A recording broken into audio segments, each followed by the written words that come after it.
quoi. Autant il y a c'est moi que tu qu'on peut faire de langue.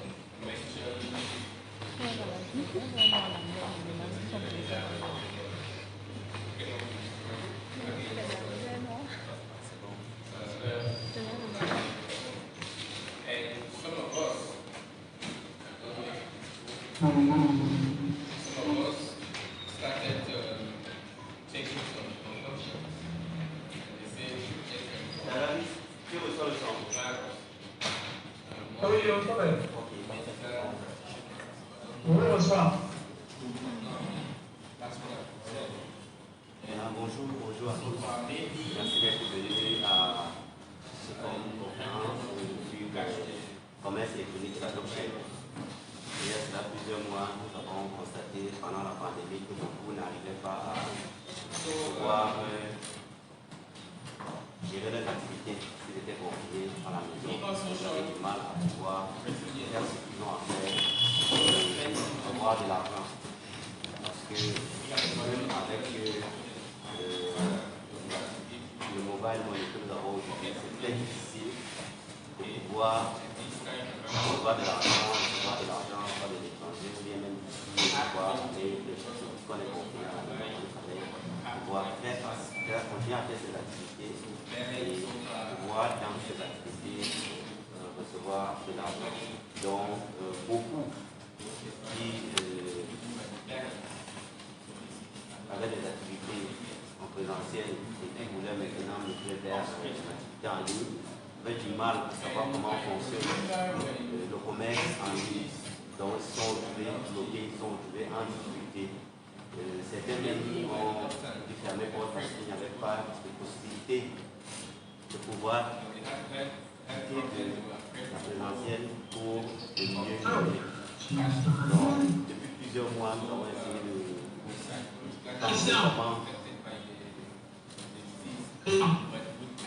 oui, tu ne me reçois pas. C'est bon. J'ai l'impression que quand tu parles, c'est quand tu t'approches que j'entends, mais d'autres personnes, je n'entends pas ce que l'on va te parler. Ok, d'accord, je vais parler à partir d'ici, c'est bon. Tu me suis? Oui, toi, je t'entends quand tu parles, mais j'ai l'impression que lui, qu'est-ce que je n'entends pas. Ok, c'est bon, ok. Ok, donne-moi une minute, s'il te plaît.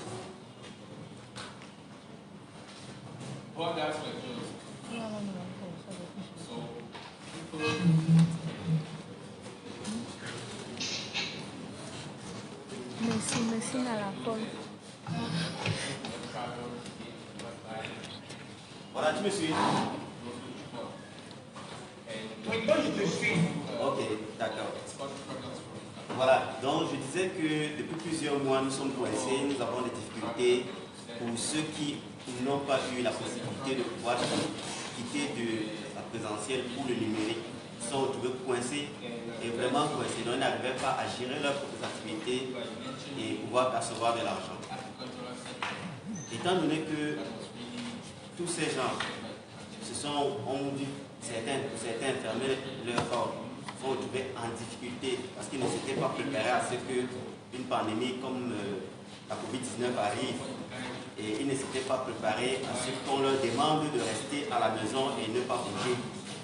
Beaucoup ont dû fermer porte. Alors nous sommes assis, nous avons dit qu'il faudrait que nous puissions au moins faire un forum, une assise pour indiquer aux citoyens qu'il y a des méthodes, il y a des moyens, il y a des plateformes, il y a des éléments en place qui permettent à tout un chacun de pouvoir faire une activité et de pouvoir vendre en ligne, de pouvoir recevoir de l'argent sans avoir à quitter sa maison ou à quitter le lieu où il a été confiné.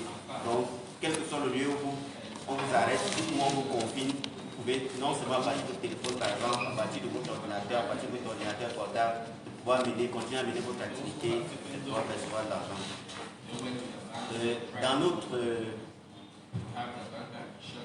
Dans notre assise que nous avons fait ensemble, nous avons essayé de réfléchir, de voir de quelle manière nous allons pouvoir transmettre cette façon de faire. Nous sommes donc approchés de nos aînés qui sont dans le milieu depuis des années et qui ont même des structures et des entreprises dans ce domaine, de pouvoir prendre un peu de leur temps pour venir nous expliquer comment est-ce que ça se passe aujourd'hui, comment est-ce qu'ils font pour que nous qui sommes confinés, et si cela arrive encore, parce qu'on a dit qu'il y a une seconde vague qui est en place, qui se déroule actuellement, s'il arrive encore qu'on nous demande de rester à la maison, comment est-ce que nous allons faire? Est-ce qu'on va rester à la maison? Qu'est-ce que nous allons manger? On va travailler comment? Comment est-ce qu'on va gérer nos activités? Est-ce qu'on va se retrouver à court d'argent? Ou même si on est à court d'argent, comment on va faire pour avoir de la nourriture? C'est toutes ces questions qui nous ont permis de pouvoir donc, nous tourner vers nos aînés. Et ils sont là aujourd'hui pour nous. Ils sont là pour nous expliquer comment faire.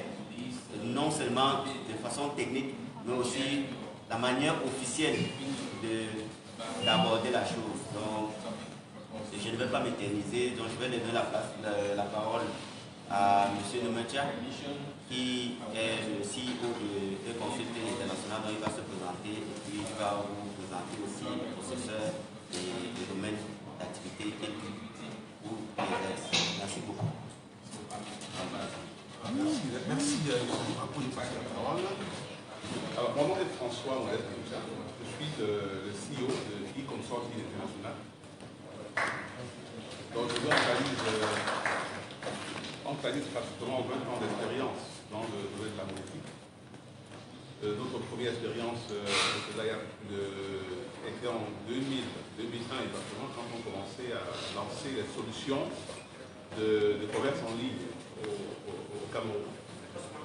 Alors, quand je m'a contacté, il m'a dit que je devrais vous parler de ce qu'on appelle des gateways, ce qu'on appelle un processeur, ce qu'on appelle un ISO, et puis les opportunités qui effectivement se mettent dans ce domaine-là. Bon, étant donné que nous n'avons qu'une heure à passer ici ensemble, on pourrait être plus ou moins bref.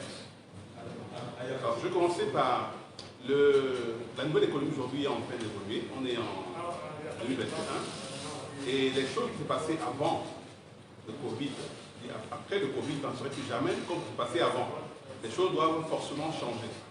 Ça soit dans le domaine de l'éducation, la manière de s'éduquer, la manière de se soigner, la manière de communiquer, tout cela doit changer. Donc, il doit aujourd'hui le paradigme ancien a changé. Donc, on a une nouvelle forme de faire des affaires. Et pour cela, il y a une grosse opportunité dans le domaine de la monétique et du e-commerce. Et pour cela, il faut connaître le jargon de ce milieu-là et ces opportunités-là. La première opportunité, c'est la possibilité d'offrir aux gens le moyen de se faire payer. Le moyen de se faire payer. Comment se faire payer quand on veut faire des affaires sur Internet? Des affaires virtuelles. Comment se faire payer? Alors pour cela, la première notion à comprendre est la notion de gateway. Le gateway. C'est quoi un gateway? Il faut un gateway. Pour se faire payer différemment, la première chose c'est le gateway. Il faut un gateway. Un gateway, c'est quoi? C'est une passerelle. Une passerelle. C'est donc une entreprise de technologie, pas forcément une banque de technologie, qui offre aux institutions financières la possibilité de collecter les paiements à distance. Et il y a une grosse opportunité. Au Cameroun, il y a plusieurs jeunes entreprises qui se lancent dans le secteur du gateway, payment gateway. Donc, être une passerelle technologique qui offre aux institutions financières la possibilité de collecter les paiements. Il y en a plusieurs au Cameroun aujourd'hui, jeunes et au Cameroun. Après, maintenant, il y a une notion importante à connaître aussi, la notion de processeur. Donc, un jeune qui se lancer dans le domaine du gateway. Donc, il peut dire, je peux devenir un gateway et offrir la possibilité aux institutions de collecter les paiements. Maintenant, il y a ce qu'on appelle un processeur de paiement. Un processeur de paiement. Un processeur de paiement, c'est celui qui fait le processing du paiement. Donc celui qui valide évidemment une opération, qui transforme une opération d'achat à une opération de paiement. Et pour ça, forcément, il faut un agrément un peu plus, plus important que le gateway qui est en technologie. Un processeur doit être d'abord une entreprise qui a eu d'autorisation de côté monétaire, donc de la COBAC, pour être un processeur de paiement. Et au Cameroun, on a quelques processeurs de paiement qui peuvent être à la fois processeurs et gateway. Comme processeur aujourd'hui au Cameroun, on peut avoir une entreprise comme MTN qui est aujourd'hui processeur de paiement. C'est-à-dire qu'ils récupèrent une information d'achat et à travers leur solution technologique, ils peuvent transformer cela en paiement. Ils ont pas du coup d'achat au paiement. Là, c'est des entreprises comme MTN, comme Orange, qui s'occupent de paiement aujourd'hui. Aujourd'hui, au Cameroun, on a très peu de procédures de paiement sur le plan international. Donc, il y a toujours une opportunité. Et cette opportunité-là s'adresse finalement à ceux qui voudraient devenir les Independent Sales Organizations, donc les ISO. Okay? Donc, il y a une opportunité dans ce domaine-là aujourd'hui. C'est-à-dire que les banques ont la possibilité d'être des processeurs de paiement. Ils se connectent à ce qu'on appelle aujourd'hui le marché d'interchange. Le marché d'interchange, quand on parle du marché d'interchange, il faut voir le marché qui connecte Visa, Mastercard, American Express. Dans ce marché-là, il s'appelle le marché d'interchange, là où on change la monnaie virtuelle. Et pour ça, c'est des gros opérateurs. Et ces gros opérateurs, c'est-à-dire Visa, Mastercard, American Express, etc., Vinaclub, ils travaillent généralement avec les membres de leur association qui sont les banques. Les banques de premier ordre. Ce sont les banques qui sont membres de l'association Visa, Mastercard. Donc en principe, seules les banques pouvaient offrir la possibilité de faire un processus international, c'est-à-dire processus par carte bancaire, donc carte bancaire internationale, Visa, etc.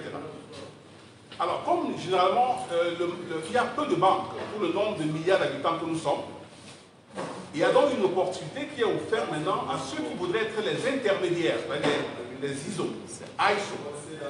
Et les ISO maintenant, au Cameroun, il n'y en a pas pour le moment, à ma connaissance. Hein.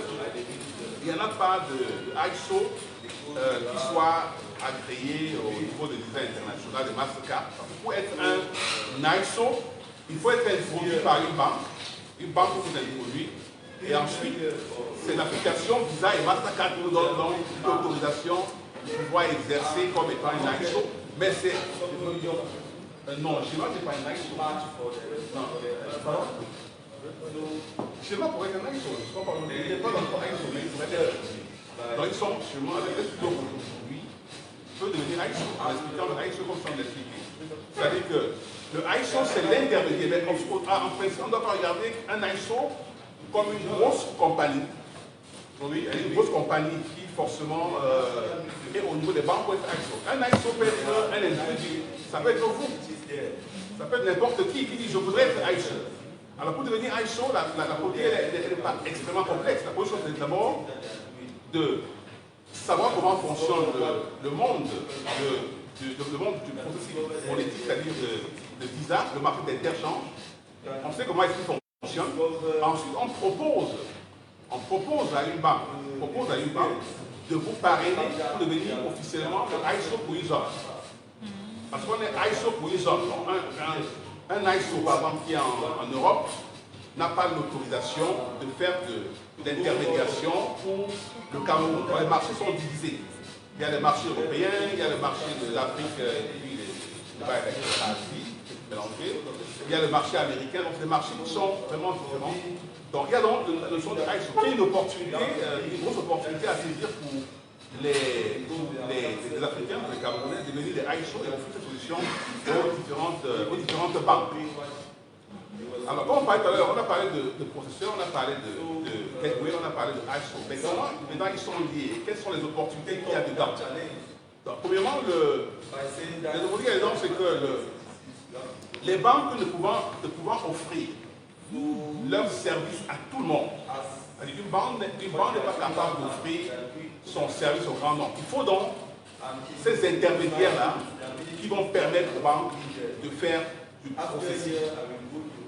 D'où la naissance aujourd'hui des gateways qui sont assez nombreux aujourd'hui au Cameroun, qui se bousculent. Il y a plein de jeunes qui ont lancé des gateways. Il y a ceux qui marchent plus ou moins bien, ceux qui marchent bien, c'est bon. Chacun essaie de trouver sa place de soleil. Donc la première étape, c'est le gateway. Le plus facile pour commencer ce projet, c'est être un gateway. On peut être un gateway de MTN. On peut être un gateway de Orange. On peut être un gateway d'une banque. Mais pour le moment, comme je dis, c'est encore très restreint. Parce que les banques elles-mêmes ne prennent pas encore le pas de faire du processing. C'est-à-dire que les banques hésitent encore en Afrique de se lancer dans le domaine du processing monétique, Visa, Mastercard, etc. Donc, pour ce qui est international, ils hésitent encore. Il y a quelques banques au Cameroun qui ont fait le pas, mais après, ils ont freiné. Une banque comme la United Bank of Africa, aujourd'hui, offre le processing de ses propres cartes, c'est-à-dire les cartes UBA. On peut les utiliser comme moyen de paiement. Et dans le réseau UBA, sans être connecté au réseau Visa. Mais derrière, maintenant, il y a le réseau Visa, donc il y a une différence entre ces réseaux-là. Maintenant, ensuite, on peut passer de gateway, qui se passe généralement sur le plan international, on peut passer facilement de gateway à processeur. Qu'est-ce que ça veut dire? Ça veut dire que quand on voit des entreprises comme PayPal, je crois que c'est PayPal, n'est-ce pas? Quand on voit une entreprise comme PayPal, sur le plan international, PayPal est à la fois un gateway et un processeur. Bon, c'est directement que vous savez les notions et la différence entre les deux. Donc PayPal est un processeur et un gateway. Si demain, MTN et Orange, comme ils le font progressivement, advenaient à offrir des paiements par carte bancaire, Visa, Mastercard, avec ils seront à ce moment-là gateway. Donc aujourd'hui, ils sont aujourd'hui processeurs directement. Et la seule chose qu'ils ont, c'est que la Banque centrale a contraint d'avoir une banque partenaire qui va faire la vérification et le suivi des transactions pour respecter les conditions exercer le secteur, le métier de banque au Cameroun. Mais sinon, ils font le processus de bout en bout. Alors, j'espère que les trois notions que j'ai essayé d'évoquer pour introduire ce panel seraient ici pour vous. Et bien évidemment, si après vous avez des questions, je serais très très heureux de vous apporter davantage d'éclaircissement et sur des questions sur les opportunités qui existent, sur les expériences et sur les exemples évidemment de succès qu'il y a eu sur le plan africain et sur le plan international en ce qui concerne les ISO, les gateways, les processeurs. Nous serons aussi très intéressés à le dire. Mais maintenant, concluons, il y a la notion d'agrégateur. Agrégateur, donc quelqu'un qui agrège plusieurs paiements. Donc il y a les agrégateurs. Les agrégateurs, en fait, qui ne sont pas forcément des gateways ou des processeurs.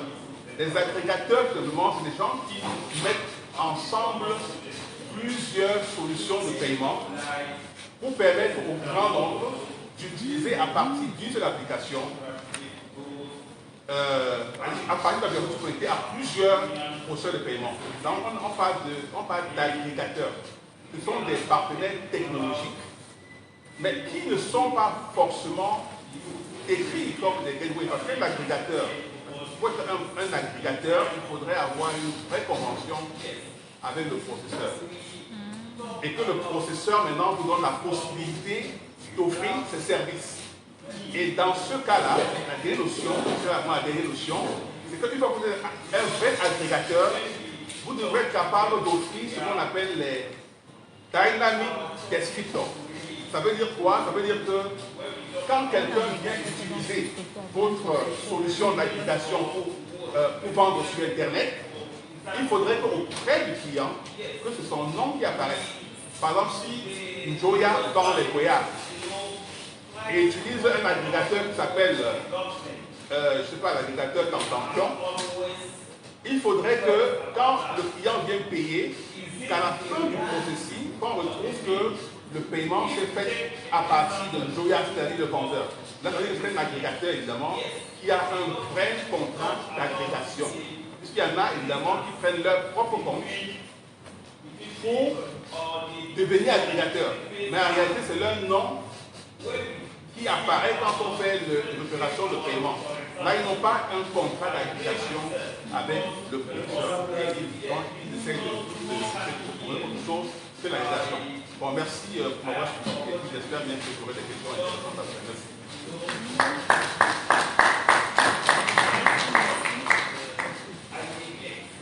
Voilà, monsieur le maître directement fait la transition avec le docteur Kamanou. Oui, moi c'est Pierre-François Kamanou.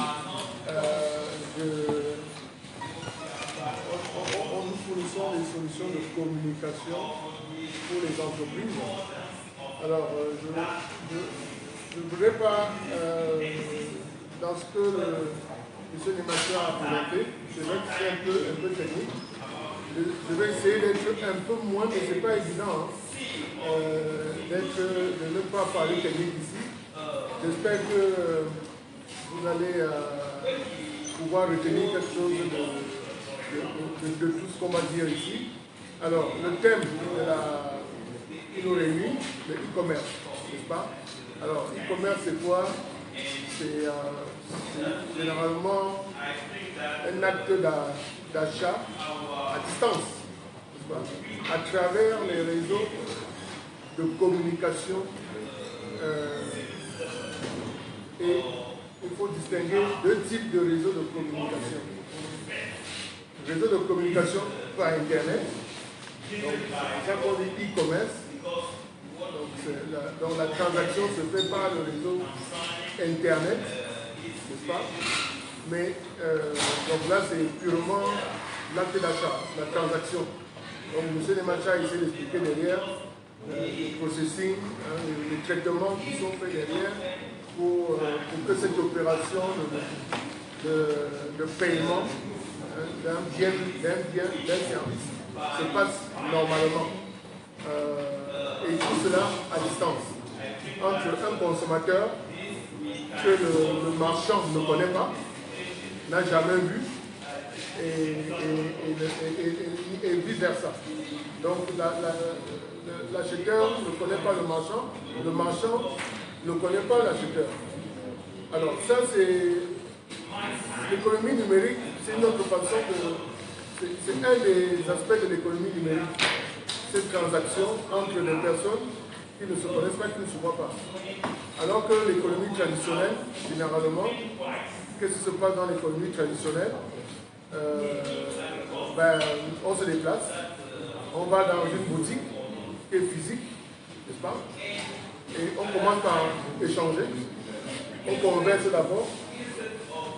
Comment ça va? Je veux bien, ok, je vais acheter ceci, ça coûte combien? On négocie le prix même, n'est-ce pas? Et après, on fait l'acte d'achat. Donc, la conversation précède l'acte d'achat. Dans l'économie traditionnelle, il faut d'abord converser. Et puis, s'il y a un problème, on revient, on converse toujours. J'ai acheté un appareil, je suis parti avec, il ne marche pas, je reviens, je dis, il y a un problème avec le produit que j'ai acheté, et puis on peut faire l'échange. Donc le service client se fait aussi de façon physique, n'est-ce pas? Tout est physique dans cette affaire-là. Donc vous avez vu qu'il y a un process, il y a 3 étapes. Il y a l'avant-vente, il y a la vente et il y a l'après-vente.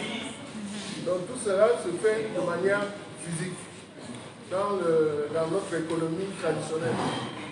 Alors que dans l'économie numérique, les 3 étapes sont virtuelles. On va dire ça comme ça, n'est-ce pas? Les 3 étapes doivent être virtuelles. Et le problème, c'est qu'aujourd'hui, on ne parle que de l'acte de vente. Alors qu'il y a un avant et il y a un après, qu'on ne parle pas souvent, qu'on oublie de mettre, d'associer au succès même de la vente. Parce que pour qu'une vente se passe normalement bien, il faut qu'il y ait un avant, qu'il y ait un après. C'est ce que j'ai expliqué. Donc c'est là où nous on intervient, parce qu'on apporte à ce niveau-là une ressource. Une ressource, c'est le numéro qui permet d'identifier le marchand. Parce que pour communiquer, il faut bien que les 2 parties soient identifiées avec un numéro, n'est-ce pas? C'est le cas d'ailleurs entre personne à personne. Lorsque je vous appelle, vous m'appelez, donc c'est nos numéros qui nous identifient. Lorsque je vous m'appelez, je sais que c'est vous qui m'appelez. Si je reçois un appel, je sais très bien que c'est telle personne. Alors qu'avec le marchand, malheureusement, on n'a pas encore cette certitude-là. que ça, c'est un numéro qui appartient au marchand. Donc, à ce jour, dans l'état actuel de notre économie numérique, ce que je peux dire, c'est que les marchands aujourd'hui ne sont pas encore identifiés avec un numéro qui leur permettrait de pouvoir communiquer avant la vente et après la vente pour le service client. Un numéro qui les identifie, tout comme le consommateur, lui, il est identifié avec son numéro mobile. Donc ça, aujourd'hui, on sait que le consommateur est identifié avec son numéro mobile et c'est ça qui est déjà une bonne chose. Donc, si j'ai un numéro, je sais bien que c'est le numéro de tel... je peux même aller vérifier si c'est bien son numéro. Il suffit que j'aille sur Orange Money. Enfin, on se débrouille. Hein. On vérifie. Ah oui, effectivement, c'est son numéro. Donc, on peut aujourd'hui pas les moyens de bord, hein, j'allais dire. Parce qu'il n'y a pas aujourd'hui une solution qui permet de vérifier les numéros des personnes. Mais avec Orange Money, MTN Money, on peut vérifier pour autant que la personne ait un compte.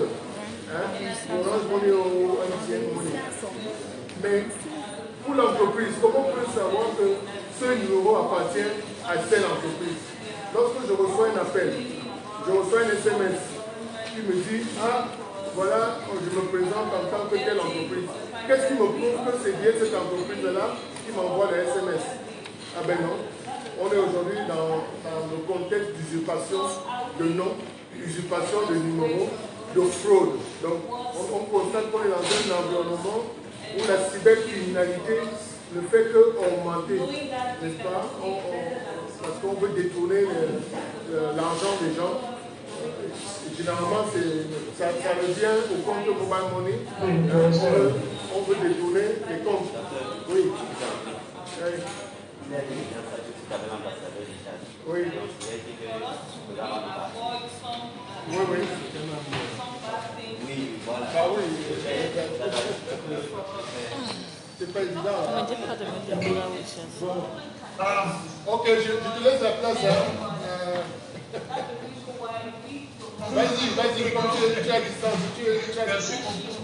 Voilà. Bonjour, chers collègues. Bonjour, chers amis. Bonjour. Je m'excuse vraiment. Hein. Ouais, vas-y. C'était pour il y a 13 heures, mais la télévision n'a pas compris. J'ai une réunion là. Donc, je vous remercie vraiment beaucoup. Je vais appeler au maximum 2 minutes ce que je pouvais dire. Comme notre ami Christian a fait beaucoup d'efforts. Je m'appelle Dabar, je suis économiste et géostratège. Donc, moi, je fais marché financier. Je m'intéresse. Et brièvement, pour les personnes qui nous écoutent cet après-midi, la monnaie électronique, c'est juste que la monnaie liquide stockée sur un support électronique. L'ex là. En réalité, pour la création de la monnaie électronique, il faut toujours avoir de l'argent normal classique de l'autre côté. Et brièvement, pour illustrer l'importance de cela, ce matin, maman est au village, elle est arrivée à Douala où je suis. Il fallait lui envoyer l'argent pour acheter un ticket. C'est un rôle important dans notre vie. Moi, je faisais une émission sur un plateau de télévision. À partir du plateau de télévision, avec mon portable à main, je fais envoyer l'argent, elle prend au village et elle achète son ticket à l'agence. Chaque fois que je me déplace, s'il fallait utiliser l'ancien système sans monnaie électronique, c'est qu'il fallait que je me déplace d'abord dans une agence, que je remplisse du papier, qu'on lui envoie les coordonnées, donc ça devient plus lourd. Avec la monnaie électronique, les choses deviennent un peu plus rapides. Et maintenant, pour ceux qui suivent un peu l'actualité dans la sous-région, ils savent que la semaine passée déjà, la BDAC, qui est la banque de développement de la Banque centrale, on a travaillé au comité de pilotage, ils ont pu lever en décembre 106 milliards par les autorités de la CEMAC. Et la semaine passée, ils étaient en train d'entrer sur le marché des obligations, dans le marché de la bourse, ici à Douala. Et ils sont entrés sur le marché de la bourse, mais la bonne nouvelle qui montre le rôle et l'importance des monnaies électroniques dans notre vie, c'est qu'il y a une entreprise camerounaise, la Nouveau Finance, la régionale, qui va rentrer sur le marché de la bourse d'ici quelques jours pour porter son capital à 15 milliards. Et il y a une possibilité pour les petits souscripteurs de le souscrire par Orange Money, etc. En termes simples, à partir de votre maison, avec de l'argent électronique dans votre compte portable, vous pouvez devenir actionnaire d'une entreprise comme la régionale et de bien d'autres. qui montre le poids de la monnaie électronique dans notre vie de tous les jours. Nous n'en revenons pas. Tout le monde sait aujourd'hui le poids. Rien qu'en 2017. 2017, les transactions de la monnaie électronique montrent 3500 milliards. Alors qu'en 2016, c'était 300 milliards. Donc, quand vous faites le compte entre 300 milliards et 3500 milliards, on va quand même croissance de plus de 166%. Ça montre que tous les jours, de plus en plus, les Camerounais en parlent.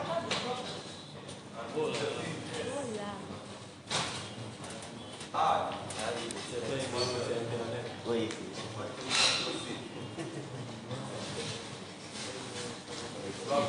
Peut-être Léo là-bas. Oui.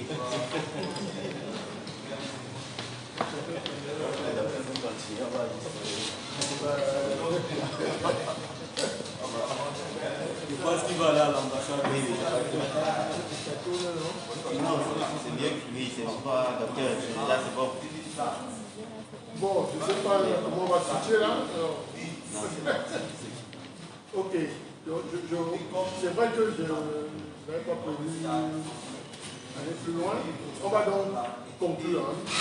Pour résumer, ce que j'ai dit avant, l'économie numérique, non, l'e-commerce, en fait, repose, c'est une relation entre une personne physique, qui est donc celui qui achète, et une personne morale, qui aussi doit être identifiée. Et c'est le problème qui se pose aujourd'hui. À ce jour, les marchands, les personnes morales ne sont pas... Donc on ne peut pas encore, le commerçant, le consommateur, n'a pas les moyens d'identifier le numéro associé à un marchand pour pouvoir l'appeler ou pour pouvoir échanger avec lui par le vocal en appelant ou en envoyant un SMS dans les deux sens.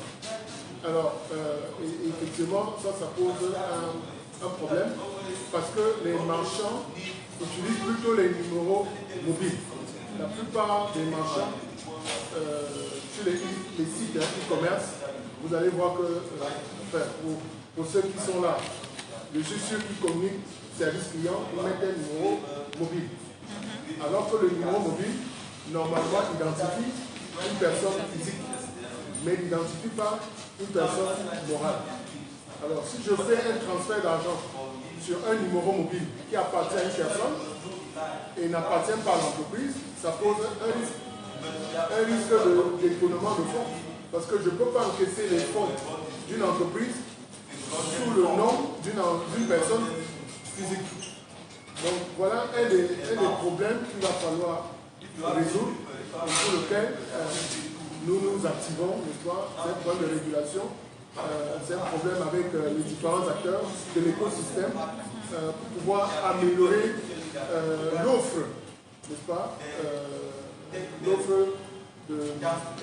pour les entreprises qui veulent faire de l'e-commerce, mais il faut qu'ils aient à disposition un certain nombre d'outils, de ressources.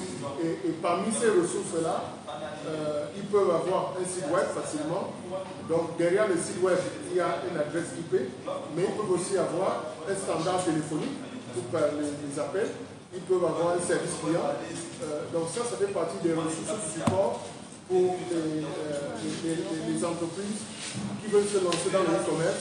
Et nous, en tant qu'acteurs, les professionnels du secteur des télécoms, nous devons donc mettre à leur disposition un certain nombre de solutions qui leur permettent de véritablement mettre en place une vraie solution qui soit fiable et qui soit sécurisée et qui est dans un fait de confiance, n'est-ce pas? Pour qu'il y ait une confiance numérique, parce que là, on ne se voit pas. Donc, la relation entre les deux, elle est virtuelle. Donc, cette relation d'échange doit être faite dans un climat de confiance. Voilà. Merci. J'espère que vous avez pu retirer quelque chose de ça. Merci beaucoup.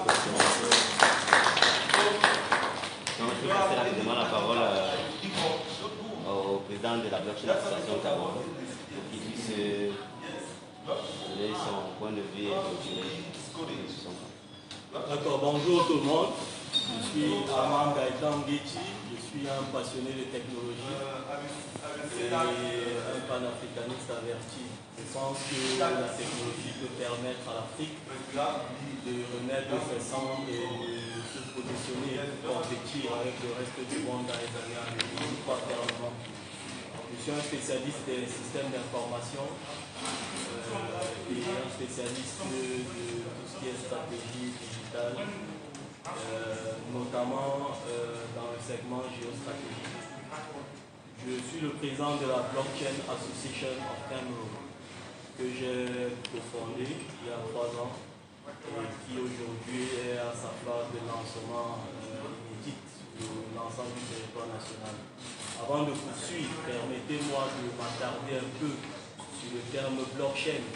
Je suis sûr que dans cette salle, si juste au simple regard là, même pas 2% de personnes savent de quoi il s'agit. Excusez-moi, je vais lancer le quiz. Qui connaît la blockchain, s'il vous plaît? Qui sait de quoi il s'agit? La blockchain. Levez la main, pour ceux qui savent. Qui sait ce que c'est que la blockchain? Une seule personne.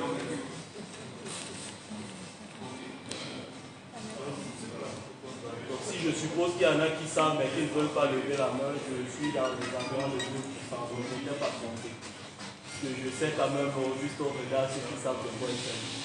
Donc la blockchain est une technologie informatique. Pour l'expliquer en termes très simples, je vais expliquer l'Internet. Je sais que tout le monde sait ce que c'est que l'Internet.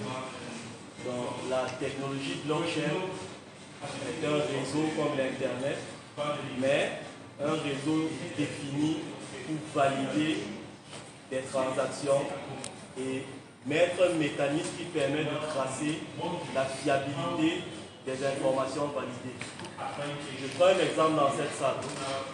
Si je dis que ce téléphone est noir, ça n'engage que moi. Si nous tous ensemble, nous disons que ce téléphone est noir, ça nous engage ensemble. La blockchain, c'est le mécanisme qui permet d'avoir ce consensus ensemble-là sur un système d'information. Ça veut dire qu'au lieu qu'une personne dit quelque chose et sa parole est une parole de foi, c'est plutôt plusieurs personnes qui disent cette chose-là et la parole de tout le monde fait office de foi. Une parole de foi. C'est ça la blockchain. Je vais prendre un exemple très pratique. Si au marché Mokolo mercredi, quand on dit qu'il faut arrêter tout pour faire le ménage, on pointe ceux qui ont fait le ménage à 13h00 le mercredi. À 13h00, il y a 100 personnes qui sont là et disent on atteste que nous 100, on a balayé. Si quelqu'un d'autre dit qu'il a balayé, qui n'est pas parmi nous, on va se mettre en bloc pour dire qu'il n'était pas là. Jusqu'à présent, on est ensemble. Maintenant, c'est ce consensus des 100 personnes-là qui permet de garantir la fiabilité de l'information selon laquelle les 100 personnes ont balayé mercredi à 13h. C'est ça la technologie blockchain. Donc c'est une technologie de consensus qui permet aux acteurs de valider un fait à une heure précise avec tous les détails précis pour que après il n'y ait pas altération de ce consensus-là. C'est cette technologie qui s'appelle la blockchain. Maintenant, je vais faire un parallèle entre la blockchain et les données. Qu'est-ce que c'est qu'une donnée? Une donnée, c'est quoi? Si je dis cette dame est une jolie dame, ça n'engage que moi, c'est dans ma tête. C'est une donnée que je mémorise dans ma tête, cette dame elle est jolie, ça n'engage que moi. Maintenant, si j'écris dans ma tablette, la dame qui était en face de moi quand je parlais est jolie. Cette fois-là, je transfère la donnée qui est dans ma tête dans un support d'information qui est la tablette. Ça peut être un ordinateur, ça peut être votre téléphone. Donc la donnée matérialise une interaction comme un paiement mobile, un fait, un état. L'état dans lequel elle était, c'est un état à cette heure précise. Donc la donnée matérialise ça. Juste que, au lieu que la donnée soit dans notre tête, elle est plutôt dans un système d'information. Ça, c'est la donnée vraiment en termes pratiques. Donc, si on a accepté ce que c'est qu'une donnée dans un support d'information comme une tablette, on est d'accord qu'elle est très bien protégée. Mais du moment où vous la mettez dans un support d'information, si vous avez ce support comme celui-ci, qui n'est pas connecté, il n'y a pas de problème.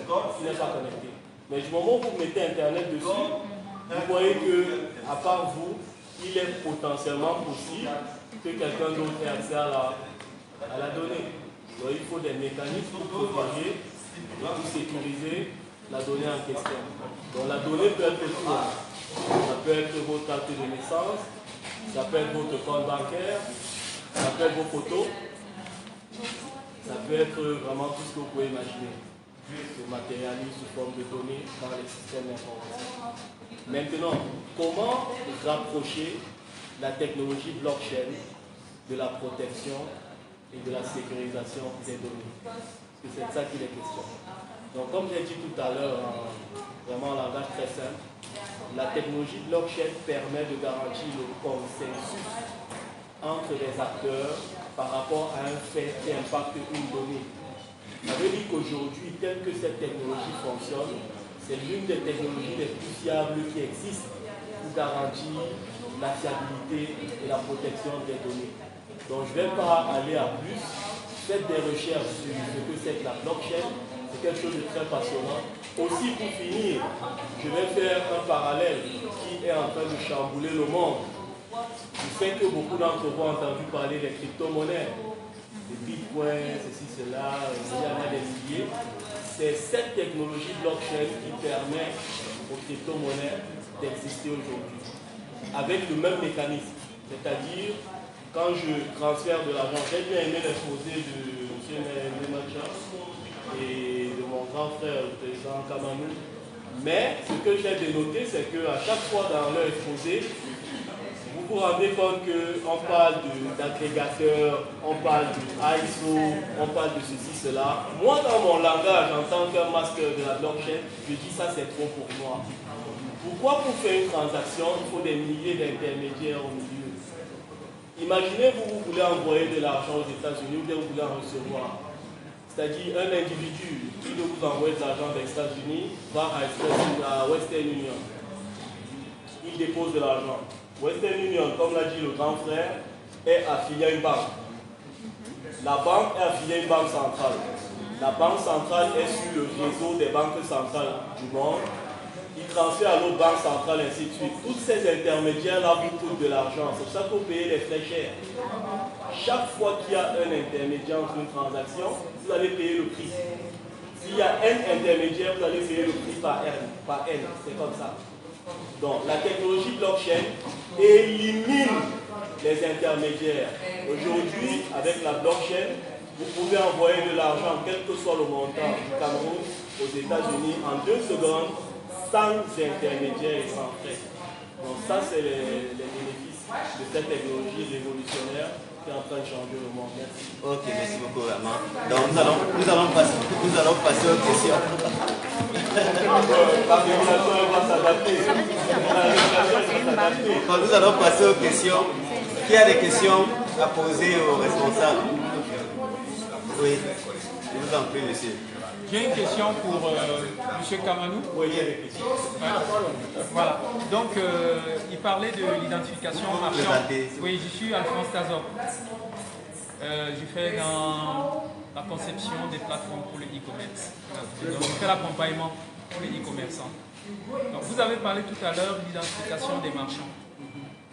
J'ai vu Orange déjà qui est sur un projet où il propose des comptes marchands aux personnes qui vendent de manière indépendante. Je ne sais pas si c'est la même chose dont vous parlez tout à l'heure, ou alors c'est ça qui commence déjà à déployer sur le marché. Et une fois j'ai acheté sur une plateforme de e-commerce sur lui, il m'a dit de payer et effectivement il m'a donné un code et j'ai vu le nom d'entreprise apparaître sur l'information qui a été envoyée. Très bien. Oui, c'est bien, vous faites bien de relever cela.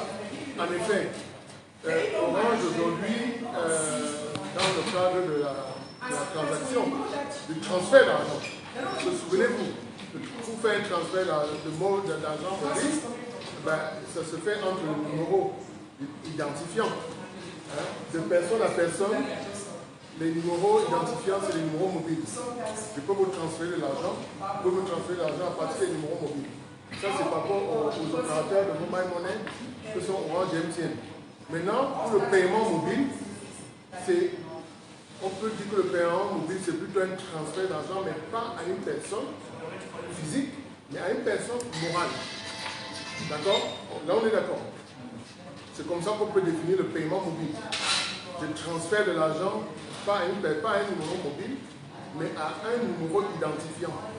Sauf que le fait que dans la régulation, on n'a pas pu attribuer un numéro identifiant à un marchand, alors Orange a décidé de faire son propre écosystème. MTN aussi a décidé de faire son propre écosystème en définissant lui-même ses numéros marchands, ses codes marchands qu'il a attribués à chacun. Donc MTN aussi, vous savez le code marchand de MTN, c'est les numéros mobiles qu'il donne aux marchands. Ce qui est contraire à la loi, parce qu'un numéro mobile ne peut pas identifier un marchand. Ça, retenez, un numéro mobile n'est pas fait pour identifier une personne physique, une personne morale, donc un marchand. Donc, les codes marchands, évidemment, Orange l'a défini pour faire la transaction. Mais vous ne pouvez pas utiliser ce code pour appeler la personne, alors que dans le cadre du transfert d'argent, je transfère l'argent à un numéro, mais je peux envoyer les SMS au même numéro, je peux appeler ce même numéro. Pourquoi dans le cadre du code marchand, on n'a pas la même expérience utilisateur?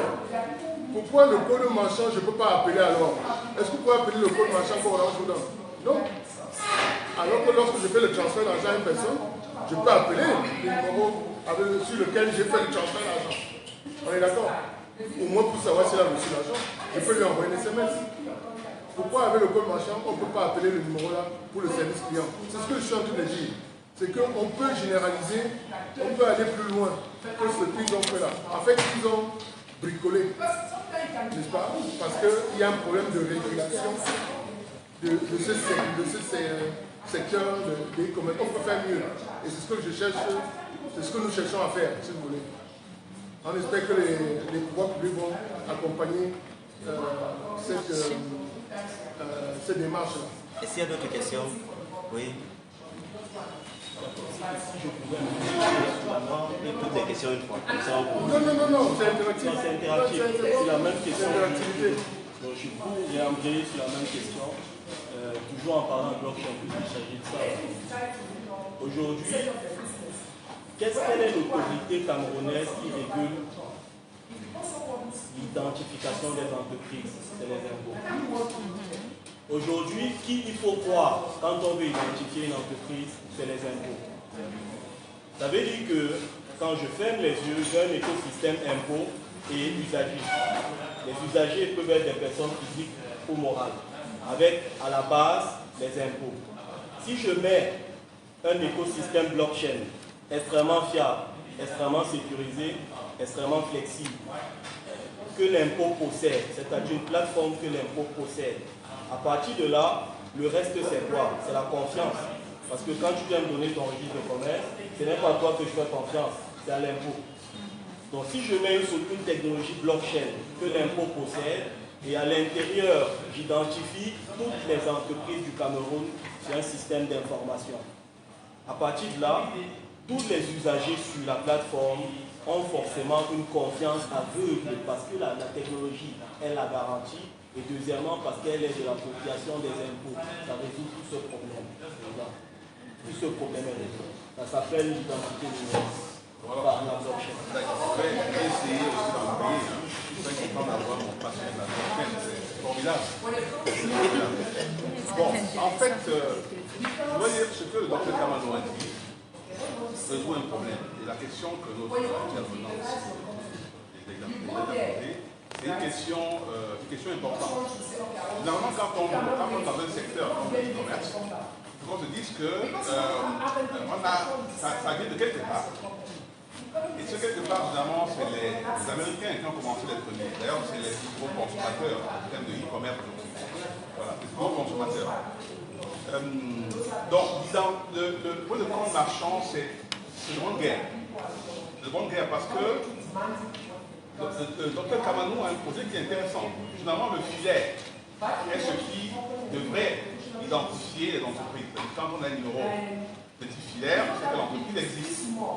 Aujourd'hui, les opérateurs comme MTN, un numéro fixe. Voilà, un numéro fixe. Donc aujourd'hui, les opérateurs comme MTN, comme Orange, ne veulent pas du tout être des restes.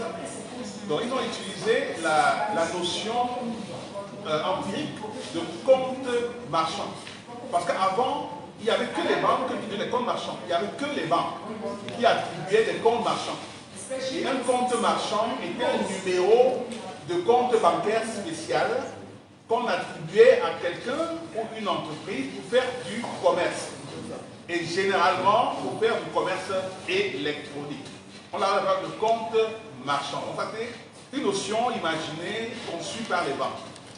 Et je voudrais expliquer en disant que l'identification, oui, c'est une bonne guerre. Orange ne serait jamais que seul quand elle attribue les numéros d'identification pour l'entreprise. Avant, quand on allait à Orange, on disait on voudrait avoir des numéros pour notre entreprise.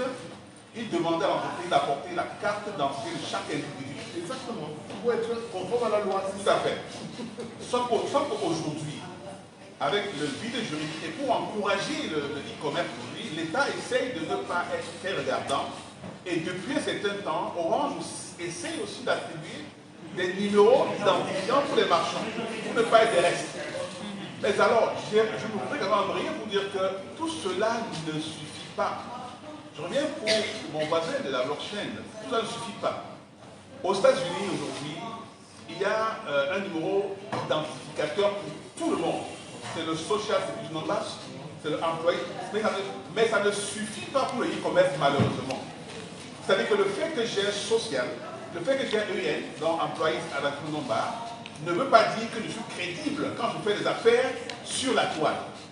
Et pour cela, ils ont conçu autre chose. Moi, je parle d'opportunité.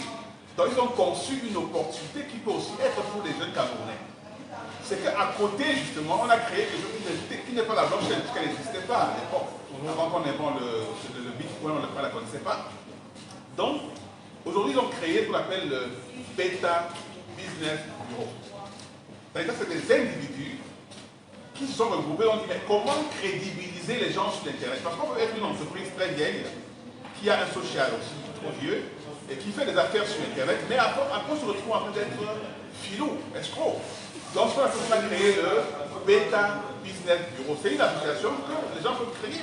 Ils peuvent rentrer dans le projet qui existe déjà avec M. Kamandou. C'est que le Beta Business Bureau est là pour crédibiliser les marchands. C'est-à-dire que si quelqu'un vend sur la toile, un client regarde s'il est membre Beta Business Bureau, et il s'est gradé, etc. S'il a été filou auprès du client, le client va aller sur Beta Business Bureau dénoncer que j'ai vendu à cette petite entreprise et il ne m'a pas remboursé. Et cette dénonciation est publique. Et il faudrait maintenant que l'entreprise, d'un côté, réponde à son client, toujours à travers les Beta Business Bureau, et que finalement le client valide pour que les points reviennent, sinon il perd les points. Donc c'est comme ça qu'on a pu aujourd'hui crédibiliser les entreprises qui font du commerce aujourd'hui aux États-Unis, c'est en passant par le Beta Business Bureau. Donc le fait d'être identifié comme étant existant, oui, ne suffira pas. C'est un préalable. Donc maintenant il faudrait que les gens ont saisi l'opportunité pour dire voilà une grosse opportunité qui existe.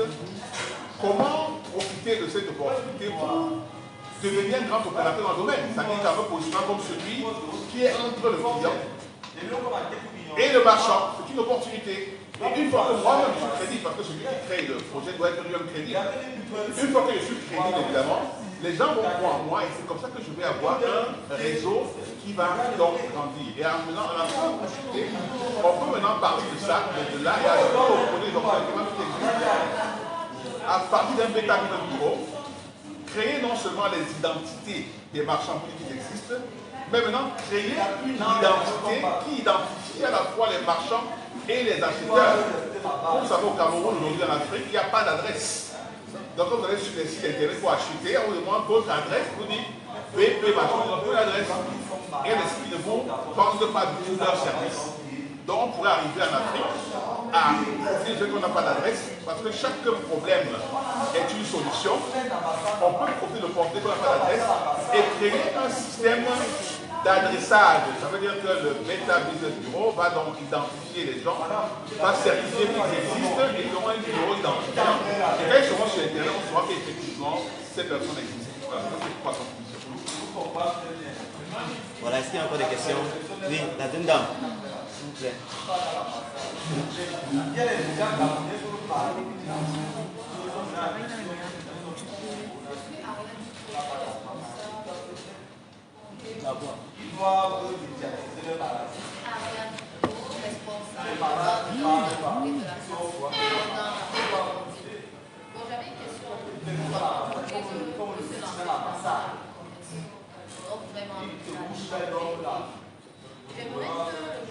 Vous pouvez venir à l'avant. Vous pouvez venir devant, la voix là. La balle, ça compte plus. Seulement, on va la facile. Donc, quand on fait quand on doit se lancer dans le domaine du on fait la vente, vendre les produits. Et le monsieur a parlé du blockchain. Je voudrais savoir, est-ce que vous ne pensez pas que le système de blockchain là, ne va pas peut pas nous créer un problème à la longue par rapport au fit pour l'entreprise?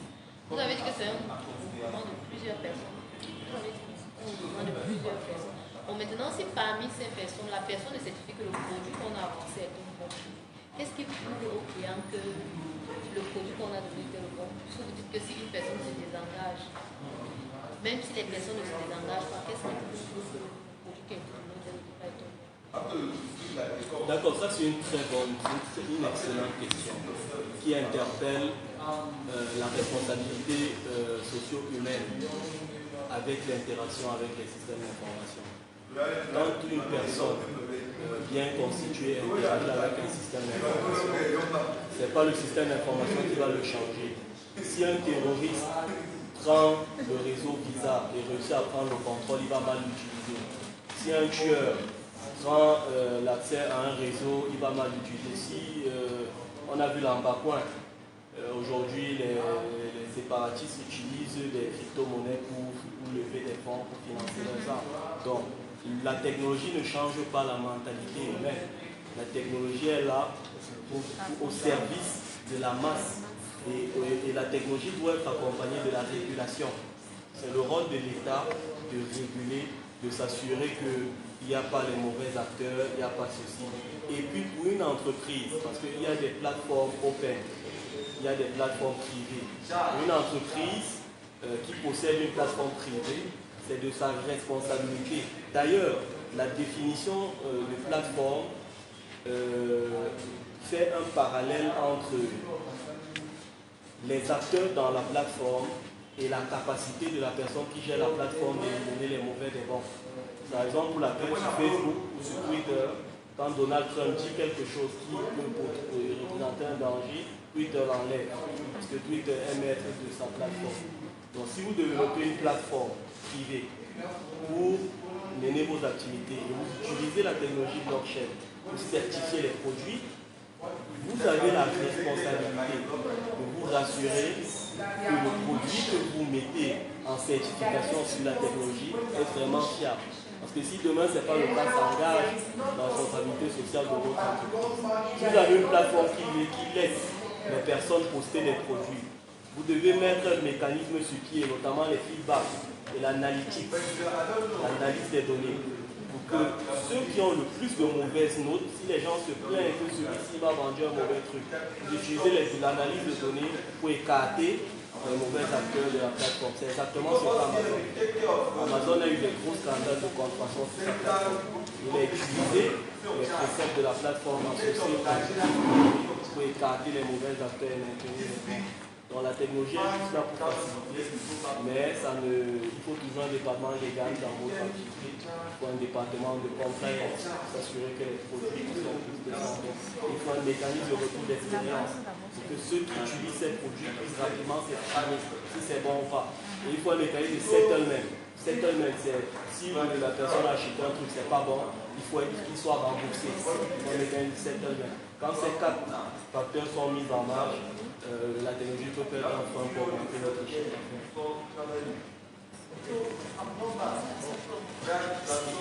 Merci beaucoup.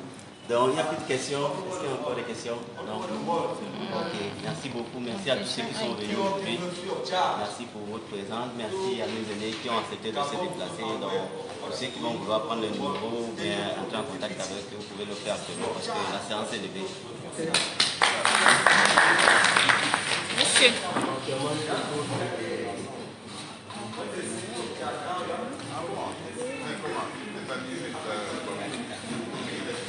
Monsieur, ma mère me fait déjà un cadeau. Monsieur.